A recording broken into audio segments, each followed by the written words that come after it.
Damos início à segunda mesa redonda do dia com o tema O Elemento Humano. O painel é composto por Nuno Branco, CISO da Volkswagen Auto Europa, Nuno Neves, Chief Security Officer da Associação Nacional das Farmácias, Fernando Gomes de Amorim, Board Member and Cybersecurity Instructor da CIWA, e Rui Antunes, Cybersecurity Sales Specialist da Cisco. A conversa é conduzida por Henrique Carreiro, diretor da revista IT Insight. Muito boa tarde. Muito boa tarde à nossa audiência, muito boa tarde ao nosso painel. Vamos então dar início a esta mesa redonda sobre o elemento humano, o elo mais fraco, normalmente, na cibersegurança. E para darmos aqui o pontapé de saída, obviamente que a questão do elemento humano a fragilidade humana é algo que não se consegue eliminar. Portanto, o melhor que podemos tentar fazer é mitigar. E a minha primeira pergunta, e começaria aqui pelo Nuno Branco, é que soluções é que faz sentido implementar e que soluções é que nós devemos pensar em termos das organizações para mitigar o mais possível, nunca vamos conseguir eliminar, não é? Mas os riscos do fator humano. Então, eu penso que é um tema muito importante, a questão dos riscos associados ao fator humano, ao erro do fator humano. Não vou falar em inteligência artificial, será uma das soluções que falaram no painel anterior, possivelmente.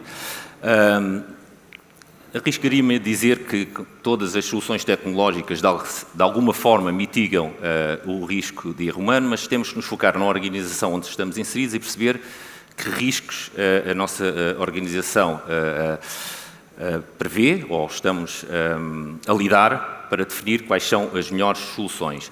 E dou-vos um exemplo muito que eu considero básico, em que todos nós hoje em dia temos nos nossos computadores, em todas as organizações, que é o antivírus. Não me vou focar na ferramenta em si, existem muitas, mas que é a gestão das ferramentas que estão disponíveis ao nosso alcance, e muitas delas nós já as temos implementadas na nossa casa, que é a parte da gestão. Na implementação, por exemplo, de uma solução de antivírus, que para nós é banal, temos de ter em consideração que existe um agente, existe uma estrutura de antivírus e que esse agente comunica com esse servidor. Na organização onde eu estou inserido, que é uma indústria, é um desafio e temos que estar atentos a que todos os dispositivos que estão dentro da organização têm um agente instalado, que o agente comunica com esse servidor, e também que a assinatura está atualizada, para garantir que, de facto, se houver um erro humano, como o exemplo que foi falado anteriormente, também um email phishing, que tenha um anexo com um vírus, que seja detectado e o mesmo seja movido. Aqui o foco que eu quero dar não é na questão da ferramenta em si, mas é toda a questão da gestão da ferramenta, porque muitas vezes adquirimos ferramentas que não estão ajustadas à necessidade da nossa organização, e os recursos que temos disponíveis ao nosso alcance são limitados, não podemos investir em tudo o que existe no mercado ou aquilo que nós pensamos que poderia ser uma mais-valia, temos que tomar prioridades, mas que olhemos primeiro para a nossa casa e que façamos uma gestão correta das ferramentas que temos à nossa disposição. Existem muitas no mercado que ajudam muito a mitigar, outras menos, outras mais. Soluções de CIEM, por exemplo, EDR, XRDR. Nós implementámos há uns anos atrás, e foi muito efetivo, uma solução DLP.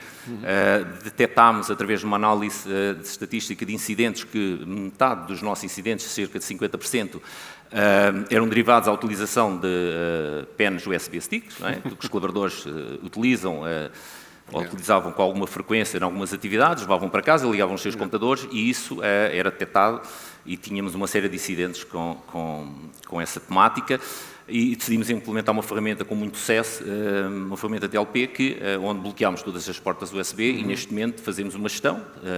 Cada colaborador que necessitar de uma pen USB para utilizar terá que abrir um pedido e será analisada a necessidade, porque existem muitas outras ferramentas para poder trocar dados e evitar essa questão dos vírus, e com esta gestão conseguimos reduzir em 80% os incidentes com vírus. Okay. Eu não me focava na ferramenta, focavam também, e a mensagem que eu queria passar é: a ferramenta está da organização e há necessidade de uma avaliação do risco da organização, e depois geri-la de forma correta para que não esteja instalada e, de facto, não estejamos a tirar partido do investimento que a organização fez na ferramenta. Certo, muito obrigado. O Nuno Neves é da Associação Nacional de Farmácias e, portanto, esta é uma questão que se coloca para organizações, se calhar, com uma grande diversidade de níveis de formação dos utilizadores, naturalmente. Como é que vê este ponto? Bom, eu acho que aqui, vamos lá ver, o erro humano vai sempre existir, nunca o vamos conseguir eliminar, acho que esse é um dado que toda a gente concorda. E eu acho, aqui também, como o Nuno referiu, acho que nós temos de ter ferramentas que limitem o que é que os utilizadores podem fazer de errado e, ao mesmo tempo, apostar na formação, na sensibilização, às vezes até ser um bocadinho mais maçadores, mas eu acho que se os utilizadores virem o erro que poderiam fazer, às vezes até há várias campanhas de awareness mais ligadas para o cómico, não é? Quer dizer, já viram o que este fez, não queiram ser como ele. Pronto. E, portanto, eu acho que esses dois fatores têm sempre que andar. A formação para impedir que os utilizadores caiam em erros mais ou menos normais, e depois os controlos que também mitiguem aqueles que eles conseguem fazer. Obviamente, como falámos e como vimos anteriormente, as ferramentas de inteligência artificial vêm combater um bocadinho isso, porque cada vez se tornam mais inteligentes, mas não conseguindo eliminar por completo, se conseguimos pelo menos diminuir em grande parte, acho que é importante. E acho que essas formação por um lado, controle por outro. Muito obrigado. Fernando Amorim é da CIUA e gostava também de ter a sua perspectiva. Muito bem, muito obrigado. Bom dia a todos. Parece-me que é fundamental reconhecer que, de facto, o elemento humano em organização é em si mesmo uma vulnerabilidade organizacional. E, como tal, se queremos edificar uma capacidade de segurança, nós temos que embeber o elemento humano na estratégia de segurança que definimos. E, para isso, há que, de facto, abordar todo o tema do treino e capacitação. Hoje em dia, as organizações debatem-se com um ambiente estratégico que já não é só competitivo, ele é também conflitual. Nós passamos do espectro da mera procura de uma posição de mercado para perceber que há intenções adversárias que chegam às empresas privadas. Treinar e capacitar o elemento humano em organização passa muito por, do meu ponto de vista, confrontar, e digo confrontar em aspas, do ponto de vista positivo, as nossas equipas, as nossas pessoas com as realidades, com os cenários que implicam processos de tomada de decisão ou que implicam os necos causais das suas imprecisões profissionais que vão gerar um erro, uma vulnerabilidade ou construir um vetor de ataque.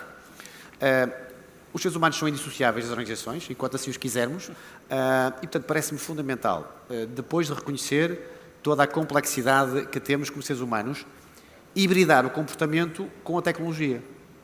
E, para mim, só assim faz sentido, porque nós não podemos afastar toda a que é a dignidade da pessoa, da identidade própria, em organização. Portanto, temos que ajudar a moldar o seu comportamento, a treinar e capacitá-lo.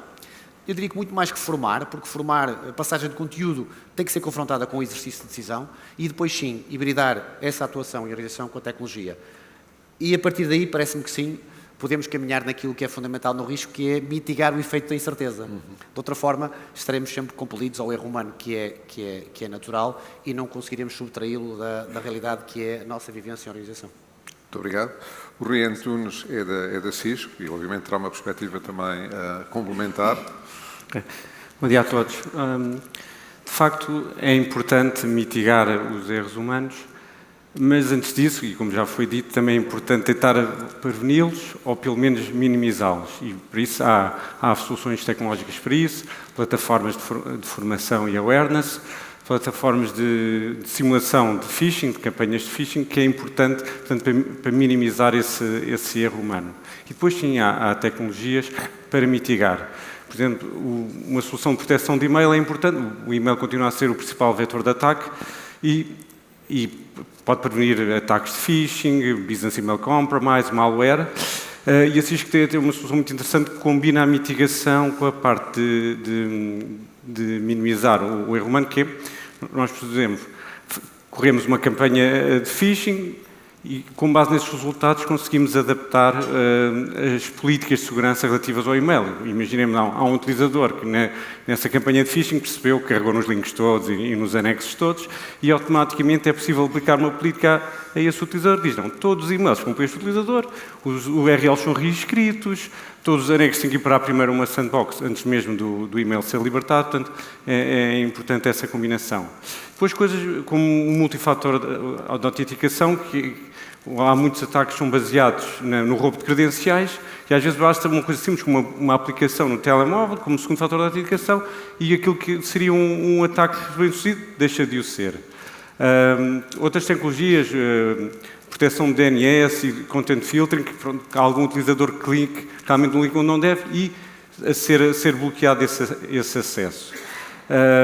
Outra coisa muito importante que se fala muito hoje em dia, que é a parte de detecção de incidentes e resposta, isso também um pouco a ver também com o NIS 2, que obriga muito a esse reporte de incidentes, que é conseguirmos receber telemetria de todas as nossas soluções, toda a nossa infraestrutura e mais facilmente detectar ataques e responder a esses ataques. Muito obrigado. A nossa próxima questão tem a ver, e nós já falamos aqui, temos estado a falar da diversidade dos vetores de ataque, mas mais do que os vetores da diversidade de vetores de ataque tecnológico, cada vez mais os alvos são quase utilizadores individuais ou grupos de utilizadores. E, portanto, com campanhas, quase poderiam chamar campanhas de marketing, só que são campanhas de desinformação, ou de condicionamento psicológico, né? Quem lhe deu o nome de cognitive warfare ou guerra cognitiva. Eu queria abordar aqui um bocadinho o tema, e gostava que abordássemos aqui um bocadinho este tema, e de perceber se, por um lado, já encontraram, se têm encontrado, e, por outro lado, qual é que é o risco que sentem que essa maior segmentação do alvo coloca, do alvo dentro das organizações, coloca a segurança nas organizações. E eu, se calhar, começaria ali pelo Nuno Neves. Nuno, qual é a sua perspectiva sobre? Pronto, vamos lá ver, eu acho que a parte do cognitive warfare, de facto, vem dificultar muito a tarefa de quem quer proteger, porque é altamente direcionado. Portanto, aqueles que estão nisto há mais tempo, que já têm cabelos brancos e tal, antigamente os e-mails de phishing, aquilo olhava-se e a 20 metros já se percebia que aquilo era phishing. Hoje em dia a coisa é mais complicada, porque já vai de facto parametrizado para aquilo que são as crenças do próprio utilizador. Portanto, aquilo nós mais facilmente caímos num e-mail desse que já vem muito direcionado, já vem muito parametrizado para nos fazer acreditar que aquilo é verídico. Portanto, de facto, esse é um tema. Aí a inteligência artificial muitas vezes joga contra nós, porque é ela que rapidamente consegue identificar esses padrões. Vamos lá ver, é mais ou menos aquilo que podemos fazer é mais ou menos o mesmo que no erro humano, porque é aí onde vai cair, não é? Portanto, é tentar formar os utilizadores o mais possível para tentarem perceber e identificar algumas características que possam evidenciar que aquele mail ou aquele ataque é de facto um ataque e não é uma coisa legítima. E, por outra, ter mecanismos de controle, já falámos aqui de alguns que permitam, ou seja, nós, por um lado, tentamos evitar que as pessoas caiam nesses enganos e, por outro, tentar impedir que, caso caiam, o impacto que podem fazer é menor. Agora, é uma realidade que está presente, não vamos conseguir lutar contra ela. A sensação que eu tenho é que vai ser cada vez pior, porque cada vez mais o direcionamento vai ser mais fino, e é uma questão de formar, de fazer com que as pessoas estejam sempre alertas. Obviamente não vai eliminar, mais uma vez, o risco total, mas é um tema e tem que se olhar para ele com alguma atenção. Muito obrigado. Fernando Amorim, sei que se tem dedicado um bocadinho a este tema também, e qual é que gostaria de ouvir a sua opinião? Muito bem. A guerra das percepções não é nova, portanto, desde a guerra do Peloponeso que há a batalha das percepções existe. Contudo, hoje o que estamos a assistir é o advento de um conceito, que é um conceito já doutrinário, da guerra cognitiva, em que, de facto, são desencadeadas operações de informação que visam influenciar, modificar, adulterar, condicionar o pensamento humano. Já não é só a ação, é o pensamento humano. Se olharmos para os conflitos que, infelizmente, vivemos no mundo, falamos da Rússia e da Ucrânia, falamos de Israel, são múltiplas operações que já se enquadram nesta dimensão da guerra cognitiva. E ela tem uma dimensão que é, do meu ponto de vista, complexa, porque atenta muito no comportamento humano, que é sempre alvejável, e pode ter uma dimensão individual, grupal ou nacional. Portanto, a procura do lançamento de operações de influência, vulgo desinformação, que é de que estamos a falar. Uma operação de desinformação, uma operação de influência que visa alcançar um determinado objetivo ou um efeito, está hoje, diria que na rotina diária da dualidade conflitual que se estabelece entre nações. Como nós estamos demasiado embebidos enquanto organizações, em todo este ecossistema, é muito natural, e já sucedeu em teatros de operações, que as organizações civis sejam também sujeitas a este processo de guerra cognitiva. Onde aqui, de facto, nós ouvimos falar muito da desinformação, mas é apenas uma operação de influência. Há mais. E porquê é que este conceito da guerra cognitiva evolui daquele que era a guerra psicológica? É porque hoje em dia a parafernália tecnológica permite uma multitude de soluções e, de facto, um alcance como antes não existia. E se no início o conceito da propaganda, muito materializado por um senhor Lawson, não é? Que definia uma forma de comunicar, hoje em dia nós estamos expostos, de facto, a modelos comunicacionais dos quais não conseguimos, à data, resistir. Quais as contramedidas? Bem, as contramedidas voltamos sempre ao mesmo cenário, que é, se há uma operação de influência, eu tenho que ter uma contra-operação de influência que, de facto, modifique o comportamento. Todo o tema de desinformação e da procura da verdade, o ser humano aceita, por afiliação, mais depressa aquilo com que se vê, é um exercício que devemos fazer não só nas organizações, mas desde cedo na educação daqueles que são mais novos. E, portanto, é um cenário que está em profunda evolução, há doutrina já escrita e parece-me que será, de facto, uma área de enorme oportunidade e de preocupação no futuro próximo. Okay. Muito obrigado. Rui, acho que nós vemos aqui dois tipos de ataques. Um, como já foi referido, ataques muito direcionados, muito sofisticados, em que realmente são feitos à medida que a probabilidade de ter sucesso são muito elevados, e depois também há ataques um pouco mais genéricos que têm a ver com as campanhas de desinformação, por exemplo, lançar o que seria uma falsa situação de emergência, de pânico, em que obriga um colaborador a agir precipitadamente e eventualmente a fazer uma ação que põe em causa a segurança da organização, ou mesmo falsas notícias sobre a empresa, algo negativo que faz com que um colaborador sinta algum ressentimento ou de uma forma negligente ou mesmo intencional, provoque realmente uma quebra de segurança na organização. E aqui a informação é muito importante e cada vez mais é preciso monitorizar essa informação nas redes sociais e noutros veículos e ter um protocolo de resposta a isso para evitar essas situações. Okay. Muito obrigado. A próxima questão terá de ser o nosso último tema, mas é um tema muito relevante dentro deste contexto, e que é as organizações são diversas e, de facto, temos aqui no nosso painel temos representantes de organizações com grande diversidade em termos de roles na empresa, de níveis de formação. E, obviamente que a consciencialização para estes problemas tem de ser vista em termos de grupos específicos, não é? E eu começaria a perguntar ao Nuno Branco, como é que vê isso em termos da organização? Como é que é feita esta consciencialização? Como é que pode ser feita esta consciencialização por grupos, por roles, enfim, pela segmentação que a empresa achar melhor por dentro?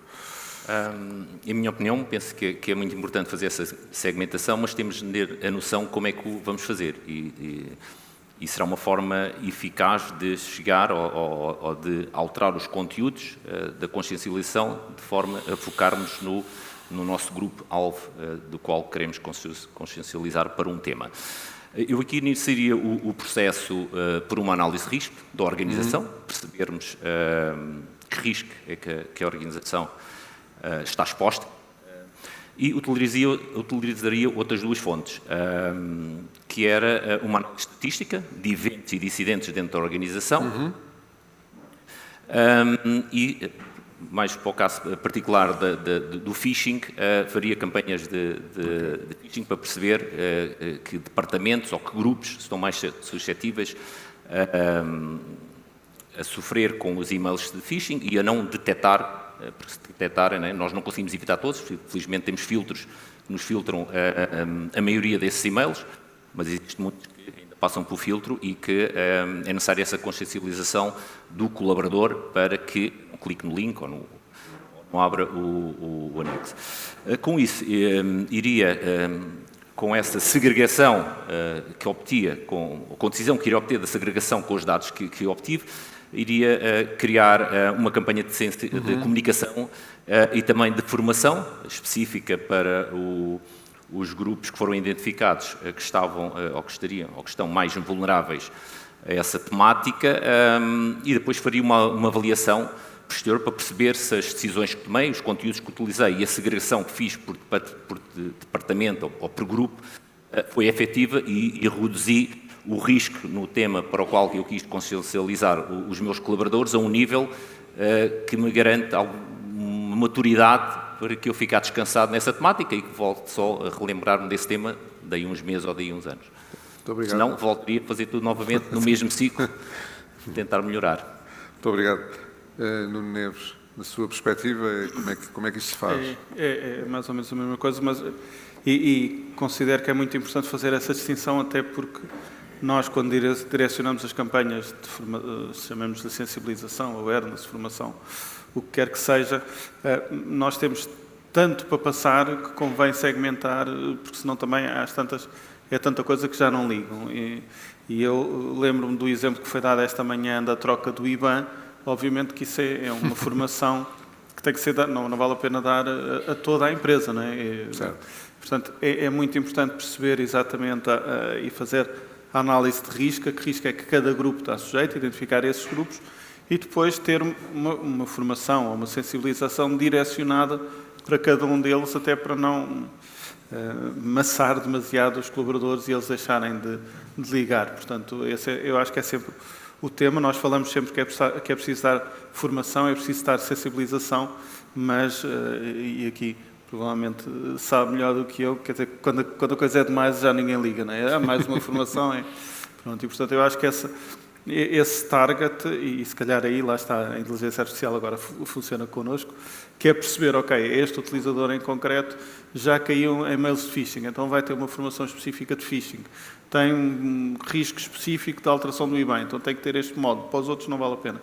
E eu acho que essa criação de conteúdos de riscos de awareness por o grupo de utilizadores é fundamental para que manter também a formação sempre desejada. Muito obrigado. Fernando, como é que se mantém esta bola a rolar? Muito bem. O tema é esse. É precisamente esse. Bem, enfim, se a base fundacional estiver bem elaborada, no que diz respeito à análise do risco e à avaliação do risco, eu, segundo aquilo que os meus colegas disseram, de facto é necessário formação, treino e capacitação, mas de natureza funcional. Aliás, a NIS 2 aponta precisamente nesse sentido. É de que, enfim, o mesmo tamanho não serve a todos e, portanto, nós temos que segmentar os conteúdos programáticos formativos para que as pessoas possam, no exercício da sua função, serem mais um elo de segurança e não mais uma vulnerabilidade. E, desse ponto de vista, direcionando esta capacitação funcional, nós precisamos, de facto, do meu ponto de vista, mais uma vez, de confrontar as equipas, as pessoas com o processo de tomada de decisão. A formação per se, enfim, uma transmissão de conhecimento que nunca é apropriado na plenitude, muito pelo contrário, mas quando confrontado com esse exercício da tomada de decisão da responsabilidade, ele produz efeitos. Tem que ser feito preventivamente, porque normalmente um incidente é um grande pedagogo, mas fica caro. E, portanto, tudo aquilo que nós podemos fazer preventivamente e em concomitância, não é? Portanto, a formação é um processo, o treino e capacitação é um processo que tem que acontecer à medida que o ambiente de ameaças também se muda. Portanto, esta é uma realidade, como disse muito bem, a bola está no ar, consigamos nós mantê-la lá. Muito obrigado. E, para terminar, Rui Antunes, a Cisco enquanto fornecedor, mas também enquanto grande empresa e provavelmente um dos alvos mais atacados do mundo com frequência, como é que se endereça esta questão de formar grupos de utilizadores para os riscos específicos? Sim, de facto, os ataques que vemos hoje são muito direcionados. A questão daquele business email compromising, que foi o e-mail supostamente do administrador ou diretor financeiro a pedir para pagar um fornecedor, mas agora o IBAN é diferente, é muito direcionado para o departamento financeiro. Os recursos humanos já veem algo como engenharia social a tentar extrair informação privilegiada de colaboradores e, portanto, os ataques são direcionados, a formação também o deveria ser muito direcionada para ser mais eficaz e também para motivar os formandos, digamos, porque reconhecem nessa formação coisas do seu dia-a-dia, coisas que realmente podem acontecer e os mantêm efetivamente interessados nessa formação para ela ter efeito. Okay. Muito bem. Só uma palavra muito rápida para cada um, só próximos passos. Portanto, temos aqui a nossa audiência, vai regressar a casa com estas preocupações todas, naturalmente, não queremos pôr mais preocupações, mas queremos deixar uma mensagem positiva. Próximo passo, o que é que podem fazer para mitigar este elemento humano? E só uma palavrinha para cada um. Para mitigar o elemento humano, na minha organização eu tenho que perceber onde é que está o erro, não é? Onde é que está o dar foco ao tema que é mais importante para o elemento humano na minha organização. Com certeza que é diferente aqui dos meus colegas, por exemplo, que eu venho de uma indústria, não é? Certo. Não é? Temos produção, é muito diversificado, tem muita tecnologia de diferentes âmbitos e para fazer essa mitigação, acho que o mais importante no elemento humano é a consciencialização. Okay. No meu ponto de vista, podemos ter muita tecnologia, podemos existir muita tecnologia, mas de certeza que o ser humano irá falhar. Não é? Quanto mais consciente o ser humano estiver da atividade que está a desempenhar, dos riscos associados e como pode ou não cometer erros, não é? Como pode evitar cometer erros, e está formado, irá cometer muitos menos erros. Depois podemos colocar tecnologia em cima para quando cometer um erro, ser detectado, ser bloqueado, por aí fora, não é? Mas o elemento humano é a palavra-chave e a consciencialização, formação também. Muito obrigado. Portanto, uma palavrinha também. Pronto. Uma palavra é difícil, vou tentar pôr duas.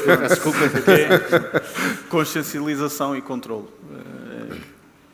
Eu tive mais tempo para pensar, portanto. Eu diria que nós precisamos de aprender a aprender a hibridar o comportamento humano com a tecnologia. E esta é a mensagem que deixava. Okay. Muito obrigado. A minha mensagem é que não estão sozinhos.